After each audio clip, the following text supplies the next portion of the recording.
memories of evenings spent stirring dal, chopping onions, and rolling roti in the bustling kitchen of her parents' first restaurant in Sunnyvale, under the watchful army of chefs who followed the recipes developed by her parents. What had seemed fun as a child and an imposition as a teenager now filled her with a warm sense of nostalgia, although she would have liked just one moment of her mother's time. On her way to the kitchen for the papadums, she spotted her nieces coloring in a booth and went over to greet them. Her parents looked after them in the evenings when their mom, Ria, was busy at work. "Layla, Auntie!" 5-year-old Anika and 6-year-old Zaina, their long dark hair and pigtails, ran to give her a hug. "Did you bring us anything from New York?" Zaina asked. Layla dropped to her knees and put her arms around her nieces. "I might have brought a few presents with me, but I left them at the house. I didn't think I'd see you here." "Can we go with you and get them?" They planted sticky kisses on her cheeks, making her laugh. "I'll bring them tomorrow. What have you been eating?" "Jalebis." Anika held up a bright orange, pretzel-shaped sweet, similar to a funnel cake.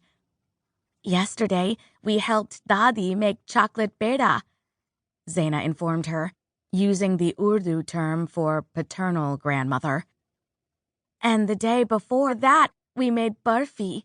And before that, we made peanut brittle." Anika grinned.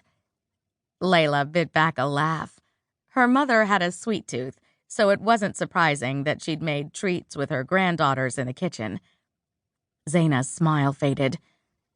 "She said peanut brittle was Papa's favorite." Layla's heart squeezed in her chest. Her brother Dave had died in a car accident 5 years ago, and the pain of losing him had never faded. He'd been 7 years older, and the symbol of the family's social and economic strength. Expectations had weighed heavy on Dave's shoulders, and he didn't disappoint. With a degree in engineering, a successful arranged marriage, and a real estate portfolio that he managed with a group of friends, he was every Indian parent's dream.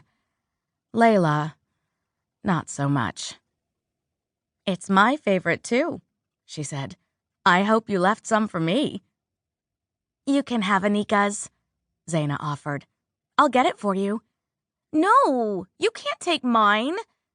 Anika chased Zaina into the kitchen, shouting over the Slumdog Millionaire DJ mix playing in the background. "They remind me of you and Dave." Her mother joined her beside the booth and lifted a lock of Layla's hair, studying the bright streaks. "What is this blue?" Of course her mother was surprised. She had given up trying to turn her daughter into a femme fatale years ago. Layla had never been interested in trendy hairstyles, and the only time she painted her nails or wore makeup was when her friends dragged her out. Dressing up was reserved for work or evenings out. Jeans, ponytails, and sneakers were more her style. "This is courtesy of Jonas's special hair dye. His stylist left it behind for touch-ups. Blue hair is his signature look. Apparently, it shows up well on screen. I didn't want it to go to waste after we broke up, so I used it all on my hair. I had the true Jonas look." Unlike most of her friends, who dated behind their parents' backs, Layla had always been honest about her desire to find true love. She'd introduced her boyfriends to her parents and told them about her breakups and relationship woes. Of course, there were limits to what she could share. Her parents didn't know she'd been living with Jonas, and they most certainly would never find out that she'd lost her job, her apartment, and her pride after the Blue Fury YouTube video of her tossing Jonas's stuff over their balcony in a fit of rage had gone viral. "You are so much like your father, passionate and impulsive." Her mother smiled. "When we got our first bad review, he tore up the magazine, cooked it in a pot of dal, and delivered it to the reviewer in person. I had to stop him from flying."